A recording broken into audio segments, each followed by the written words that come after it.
Hello there. It's been a while. We've got to do some catching up. Ladies and gentlemen, welcome your host for today, Mr. Y. Callum.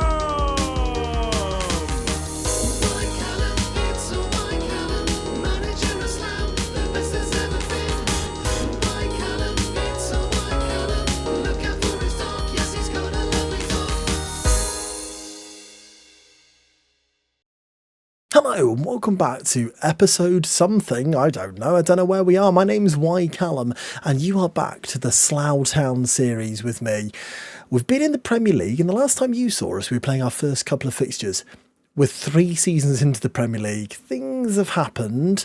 It hasn't necessarily got better, but shall I run you through a very swift whistle-stop tour of 3 years? The first season actually went really quite well. Unfortunately, we missed out on European football on goal difference. 9 goals separated us and Aston Villa. But finishing on a very, very lovely 56 points was a really, really solid season, I felt. And a disappointing one to see we didn't finish in those European places. But from what was to come, Europe might have sent us down. So our newly promoted side took on the mighty Premier League, and we did so really quite well in a promotion season. Vendelbo, the main man, on a 7.03 rating and 18 goals. Kofi Anjamang still performing there at right back with Gennaro Sabaho.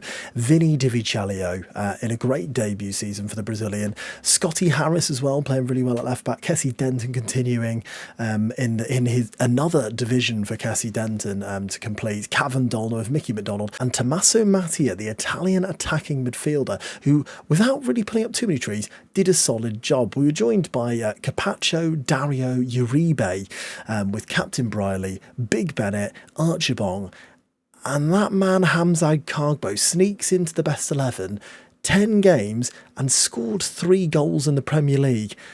I think it'd be rude not to include his last couple for the club. Please, is this the moment? Hamzat, it was on his head as well. Kofi beats his man, get it in. Penalty? Chat, we might have a penalty. We might have a penalty. Oh, he's so bad at pens. Hamzad, turn the music off immediately.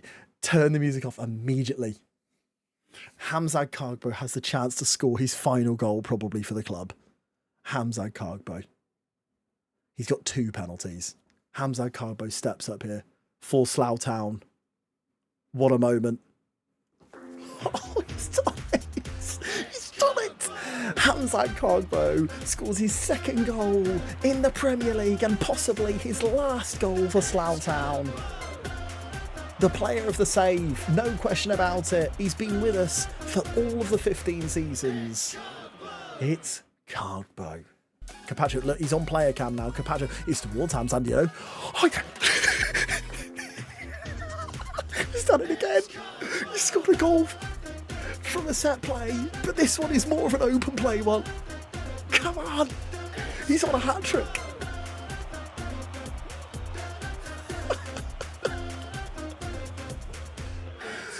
What a header that is from Big Hamzad. It's 2-0 and it's Hamzad at the double.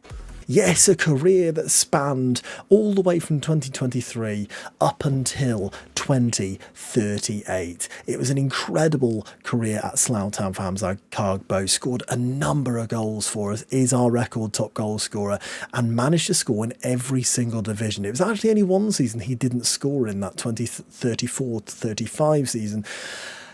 We carried him through the end. However, what an incredible servant. He's now a diabolical scout for us. His attributes are 4 for judging player ability and 1 for player potential. But you've got to give the jobs to the lads, haven't you? You've got to give the jobs to the lads. So Hamzad's still here. He's just awful. He finished on 240 league goals for the club. He's actually been overtaken in appearances by Kessie Denton, who's currently still playing for us, spoiler alert, and has 454 appearances. I believe Cargbo had 440, so still an incredible career for Slough Town for Hamza Cargbo. No real notable outs that season, but a few very notable ins, as I've touched upon in the best 11. Probably most notably, how many times can I say notable? Vendelbo, Scott Harris, Divi Chalio and Dario Medursa all coming in for pretty hefty fees, spending 40 million in our first season and only recouping 10 million. We then move on to our second season recap, and you'll notice from the league table, it didn't get better, it actually got worse. There were times during the season where we thought we were actually flirting with relegation, but luckily we finished 10 points above the relegation zone in 14th place. A reasonably good season in the end, when it did look like it was getting a little bit like squeaky bum time.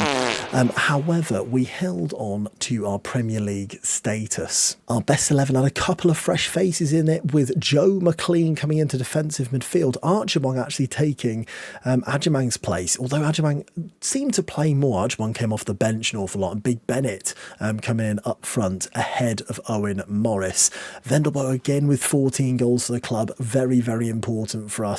He seems to turn up when we need him, and Uribe cracking into that starting 11 as well. We notably signed a couple of players that have crept into it off the bench. Mateus de Leon scored 11 goals in 28 games, a really good debut season for him, and a new goalkeeper came in January, which was Pinto, the Portuguese goalkeeper.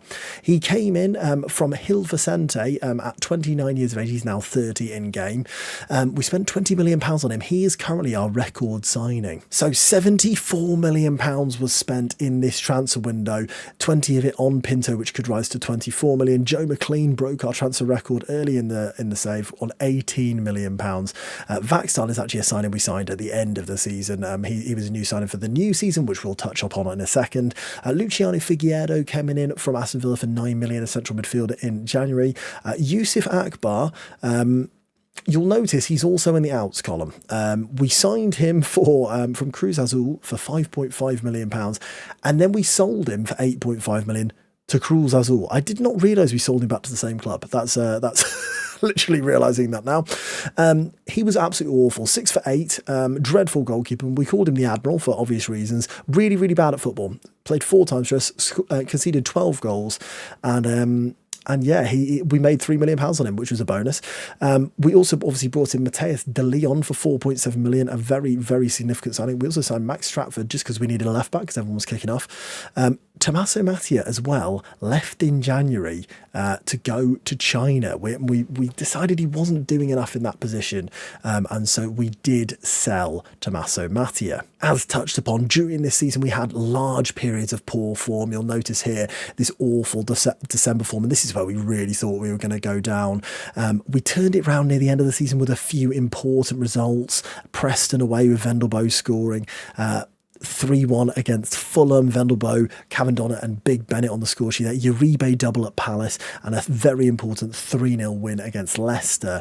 Just about sealed our safety, really. It was close and it was looking a bit dodgy. So along with the £16 million we spent on Jan Ruben Vaxdal, the Norwegian international, who's sort of a winger, but we play at right back. I quite like Vaxdal. I think he's quite an exciting player that we've got. Along with the £16 million we spent there, we spent another 32 million, 26 million of it on Marumo Radaby, and 6 million on Stelios, and we got Andres Gonzalez on a free and Leonardo Lara on a loan deal. We have made 10 million in sales. Most of that is through the sale of Sebastian Aho, a man who you'll probably know and love. We sold him to Valencia. He was very much a third or fourth choice centre half. Solid, and if I'm honest, I think we've kind of missed him this year a little bit. However, those are the signings. So you think we're making signings? The likes of Radaby, a really solid centre half we've brought in from South Africa, who's been playing, football in the top divisions of Germany. We thought this season's the one. This is the season we're really gonna kick on. It's the 28th of January and we're 19th. It's going very poorly, and I'm gonna try and explain to you why. It's been awful. It has been truly, truly awful. You'll notice 4 green dots on the screen there for the whole season. 2 of them, one is in a friendly and one is in a cup game, so only 2 in the league. A 2-1 victory against Aston Villa and a 2-1 victory most recently against Brighton. We just can't score goals. I mean, look at the way we are playing. It's really, really poor. I think the most we've scored all season outside of that cup game is 2, but we've been conceding goals for fun, and it's a real concern. It took Vendelbo until the 26th of November to break his goal drought for the season. Mateus de Leon hasn't scored in the league all season long. We have had injuries plague us, but whether we can fall on that as an excuse, I don't really think so. Morale has been bad. We've got a lot of upset players who want to leave, who are sort of part of the old guard, the core, who ultimately are just not quite at the standard of the Premier League, but they believe they are. They're on a wage that they believe they are. We've tried our best to replace the core, and I just feel like potentially the rebuild I've done has not gone very well. This is the first season where we've gone from attempt to avoid relegation to avoid relegation as the expectations. There's a genuine chance that the save ends this season with a relegation. The dynamics are in the bin. We are very poor with club atmosphere, and look at the amount of upset players we have got. We're about to have Kofi Ajamang and Radaby go to the AFCON. I think maybe they're going to play this game and then they'll be gone, which is obviously far from ideal. And as I say, 6 players unhappy who in reality we're probably going to have to look to get rid of in January. There is one big move that could potentially happen, and that is the move, and you wouldn't have expected this a few years ago. Calvin Dolner is potentially going to China for almost £25 million. He's a really solid midfielder, Calvin Dolner. I like him, but at 27 years old, he doesn't really get in our side, if I'm being completely honest. He's featured in 9 games this season, only 2 starts. If we could get about 20 million for him, that would be a really good standing point, and hopefully then we can have a little bit of money to maybe try and sort this problem out. So this will be the team that takes on Sunderland, 15th place Sunderland. This is a really, really big game we're bringing you here to chuck you straight back in at the deep end. And this is the side. I'm going to run through them in depth because I want to, I feel like we've been away for a while, and for my personal view, I'd like to see attributes. I'd like to see where these players are and how they've been doing in their Slough careers so far. So let's start off with our goalkeeper Pinto. Now, very hot and cold, not the best goalkeeper in the world, let's face it. 38 goals conceded in 18 games this season is really, really poor. 6.63 rating. Whether it's wholly his fault, I don't know, but he has to take some of the blame. He has to take some of the blame. He's on £85,000 a week. We paid £20 million for him. Would we sell him? In a heartbeat. And do you know why we'd sell him? We know who we want, but we just can't afford him. England's number 1, Nelson Swan, at 25 years old. He's desperate to join us. We're desperate to sign him. But Derby want £42 million for him. He's still England's number 1 despite them being in the Championship. But we just can't afford £42 million on one player. And I don't think we'll be doing it anytime soon either. At right back, my boy, the one player I think who could probably hold his head up for this season is Jan Ruben Vaxdal. He's fantastic to watch, and I hope we see a little bit in this game against Sunderland. He's a left-footed right back, which is very unusual, but his ability on the ball is magnificent. He cuts in, he jinks inside opposition players, he creates goals, or 3 of them, he scores goals, 1 of them, but he is a genuinely exciting player, Jan Ruben Vaxdal, and out of the whole team, everyone on stream has sort of been saying, he's the one to hang your hat on. Alongside him is in centre-half Marumo Radaby, our record signing at £26 million. We paid an awful lot of money for the 25-year-old from South Africa. He's 6'5", he winds up opponents.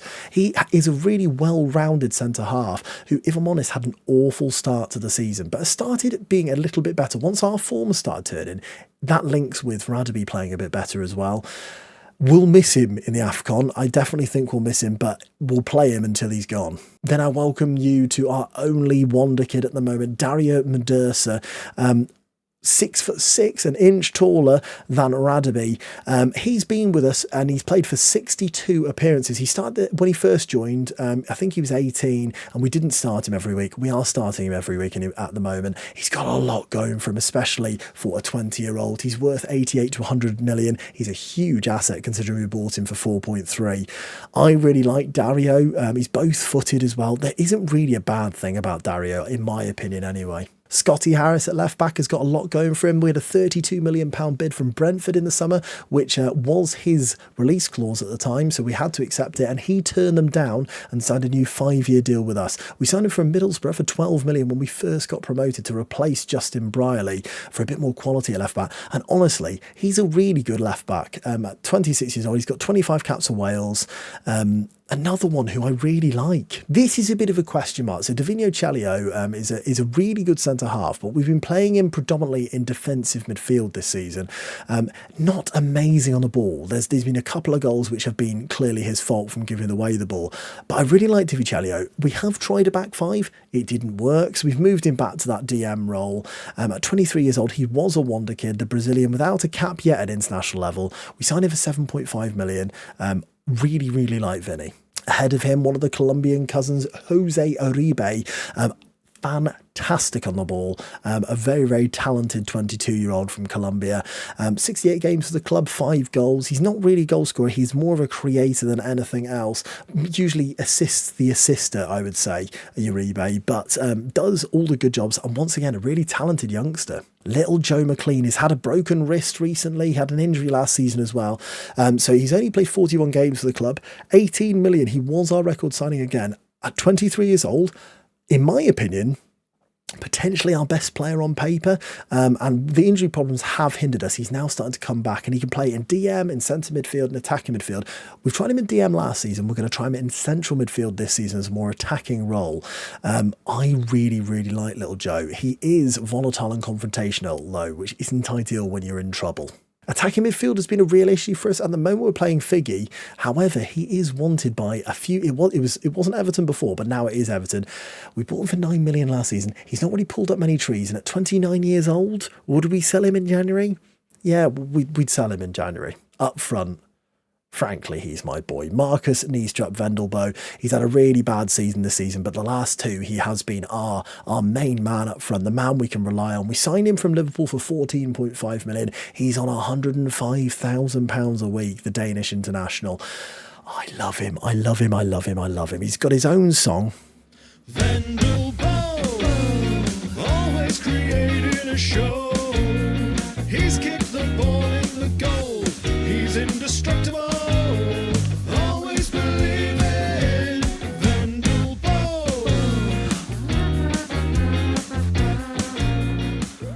Once again, thank you so much, D-Boy Plays, for that. Dan is the main man. If you're not following Dan on all platforms, you are doing something wrong. But Vendelbo, I just love him. He's created so many moments for us already in his Slough career. He's the Premier League striker that we're hanging our hat on, very much so. And alongside him is the man who just cannot hit a barn door. 17 Premier League games this season, 0 goals with an average rating of 6.54.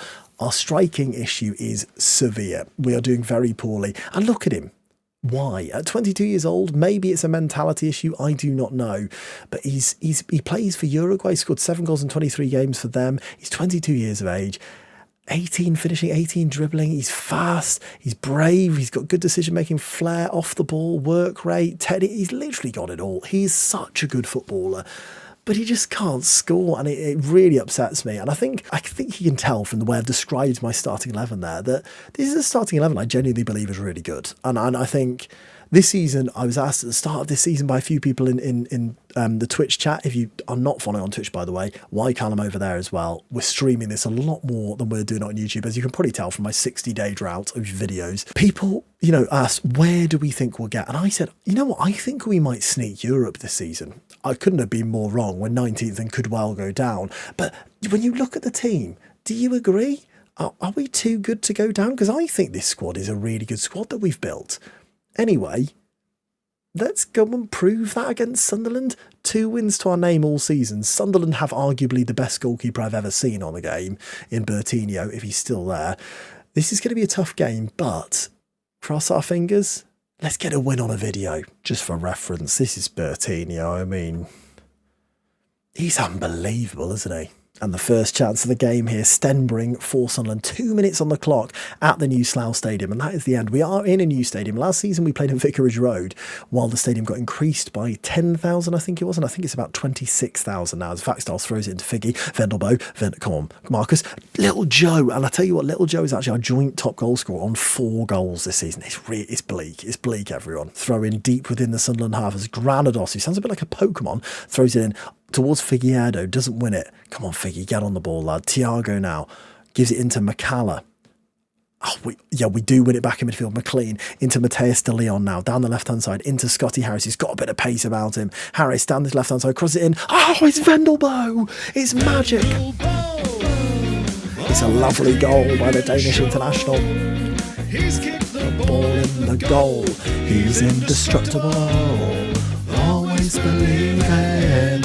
Vendelbo. Lovely ball in by Harris. Vendelbo meets it with his left foot, and incredible goalkeeper Bertinho can do nothing about that as it hits him as on its way in. It's his 5th goal of the season. He's now our top goal scorer, and we're 1-0 up. And on the 20th minute mark, Sunderland got a chance to come back into this game. It's headed away by Vendelbo.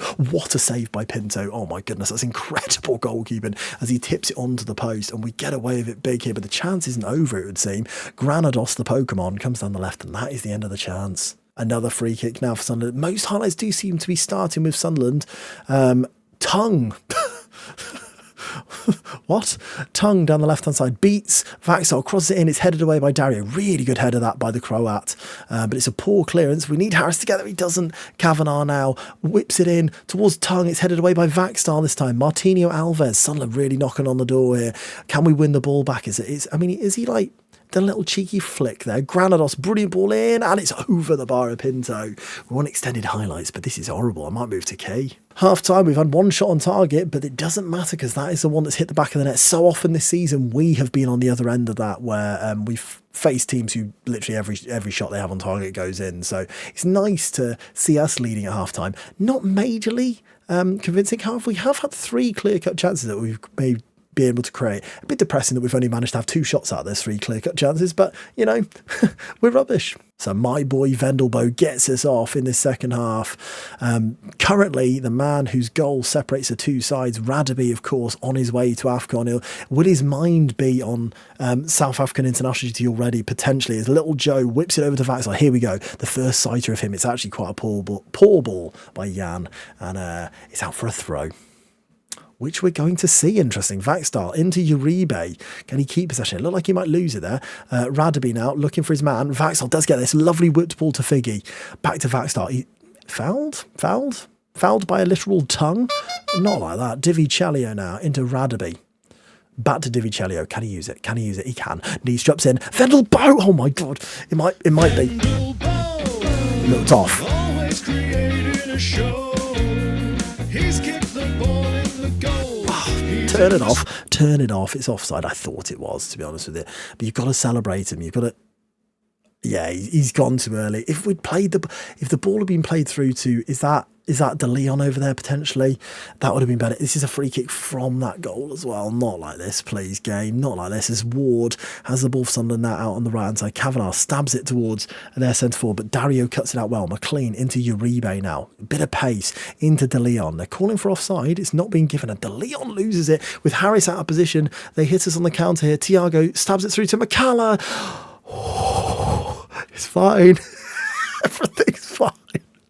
Dear me. Vaxdal now with a throw into Figgy. Divinio Chalio through to Vendelbo. He's in the middle. De Leon's in the middle. Oh my god, he's done a goal. De Leon. Oh, no one's going to believe it. Come on. Oh. If you'd asked me before the game what would be the dream situation, it would have been a win and a De Leon goal. He needed a tap in. He's got a blooming tap in. We're winning by 2-0 for the first time this season, I think. No one's going to believe this because it's on a video. How do I prove it? I'm an honest man, I promise. McCalla with the corner now. Crossing in. Divi Chalio heads that one. Stenbring now takes it on. Stenbring, please don't. Just nice. Oh no, we've conceded to a literal tongue. Oh no, they're going to be lapping that one up. I did the drum before I'd even finished the joke then. Oh, it's all gone wrong. 53rd minute. I mean, I have absolutely zero confidence for us to hold on to this now. We're horribly out of position. Tung's got a free shot on the penalty spot, basically, and smashes it past Pinto. Clean sheet is gone, and suddenly we've gone from dreamland to Nightmareville. Joe McLean now with the free kick. That lefty has scored a free kick before. He shoots. Oh my goodness, he's hit the bar. Vendelbo hits against Vendelbo and goes wide. We're playing well. You can't deny that. Another free kick here. Dario Medusa. I hate extended highlights. There's way too many highlights. Figgy, poor pass to Ward. And now Kavanagh brings it forward into Thiago. Lovely turn by Thiago. And Harris is going to cut this out. Scott, nothing silly now. Good lad. Dario. What did I just say? What did I just say? McCalla. Radeby does brilliantly there. Marumo with the tackle into Harris now. Come on, let's build. Don't give it away. Nothing silly. Nothing silly. I don't like this. I do not like it. Wait, we've played that well. I wasn't panicking. Oh my, you are joking me. Not Divicello again. Oh, I hate this. I hate it. I hate it. I hate it. I see it in a highlight again. Just blow up the whistle, ref. He's headed on. Vendelbo's in behind. Go on, Marcus, please. Oh, it's a good save from Bertini. He should have given him no chance there, though. Nisha Vendelbo, who will go over to take the corner. He's to be more clinical in those situations. 3-1, and we could have breathed again. Breathed again. Vax all over the bar. I can't speak. 3 changes here. Kofi Ajaman, Kessie Denton, and Capacho all coming on for the team. I'm nervous. There's a free kick immediately. 69th minute here, which isn't nice, and it's knocked over the bar, luckily for us. Please hold. Please hold. We've got long throws plugged in for some reason, as Dario has it. Off to Capacho. Ajaman, Kofi, could he? He's hit the bar. Oh, he hasn't hit the bar at all. It hit defender. Eyes, Callum. Use your eyes. We've won a corner anyway. De Leon is wanting it, isn't he? He's ready. Vendelbo will now take this corner, though. Come on, please. Please, Slough. Crosses it in. Towards the back post. Oh, that's the front post. It's the front post. Another sub as Joe McLean goes off for Andres Gonzalez, a new signing this season who's done absolutely nothing, so I didn't even show him to you. Vendelbo crosses it in to the front post, not the back post, of course. Kessie Denton picks this up now. Go on, Kessie. To Vendelbo. Go on, Marcus. He was offside. Doesn't even matter. Doesn't even matter. Forget it. There's another chance here for Sunderland. Jose crosses to the back post. That is the back post. Kofi misses the header, and luckily Nicole heads it wide. Kofi did enough, probably. Oh, no, the time was ticking away, I was going to say, but it hasn't. Vendelbo doesn't win that header either. Nicole, Granados. Oh, no, Granados. Hold it, Marumo. Hold it. Nothing silly. Kofi, do not give it away. It's knocked up the line. It's a brilliant ball to Vendelbo. He's got men inside. Vendelbo, he's won the corner. It's brilliant. It's absolutely brilliant. Waste time. Waste it. Waste all the time. Not all of it. Yeah, all of it. More disciplined. Come on, boys. It's brilliant from Marcus. Now take all the time in the world. How long can he take it? It's starting on the 54th second. Come on, Marcus. Take your time. I don't even want to see the corner. I don't even want to see it, Marcus. I want you to waste. Get a booking. Take the booking. Oh, he's taking it anyway. It's crossed into the box all the way through. Capacho strikes it.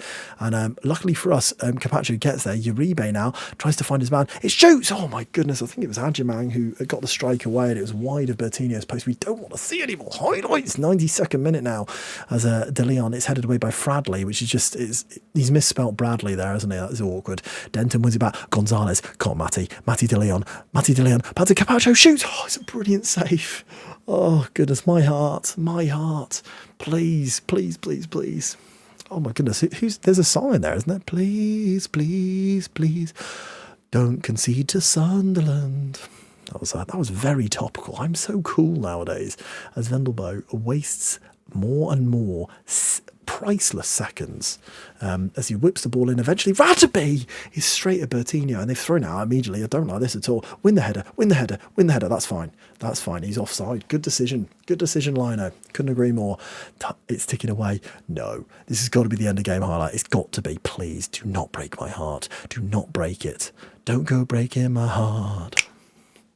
They wouldn't if I tried. No one is going to believe this. There's not a chance that people are going to believe this. If you do not believe this result, in the comments below saying, that is very believable, and it will be fine. We will all trust me. That's probably the performance of the season. It's the performance of the season, and I've done it offline on a YouTube video. Oh, no.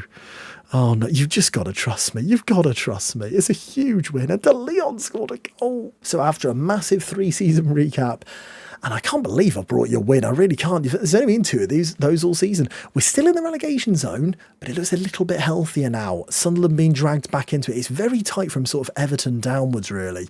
And we're a point off Sheffield Wednesday, 3 points off Brentford, and the team we just beat, Sunderland.